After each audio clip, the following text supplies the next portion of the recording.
бір қызығы осы үш тұлғамызда бір жылы өмірге келді. 1894 жылы кезінде. Сөйтіп 38 жылы бәрі атылды. Соларға арналған өлең еді. 110 жылдығына байланысты мүшәйра өткен, сол мүшәйрада екінші орын алған өлең Қалау. Кімдер өтті құл көпір тұстан абай, тар жол тайғақ кезеді ұстарадай. Сәкен менен Бейімбет Ілиястар еңсетіктеп өтіпті үш қарағай. Қорған болар тірегің бәйтерегің, қара дауыл құлатса қайтер едің.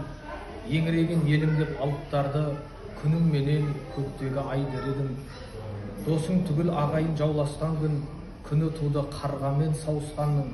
Қасқыр түлкі қаптаса шие гөр, қордан шықты зарлы үні арыстанның.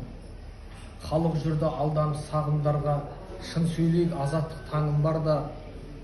Дүниесігін бір ашқан үш алыпты, бір көлдірген заман ба, залымдар ма?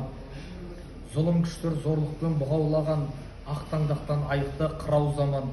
Бос торғай шындықтың шырқағанда, саңлақтарын шығарау бір аунаған. Уа қалайық мақтанып шаттанайық, асылдардан тазарды таққанай.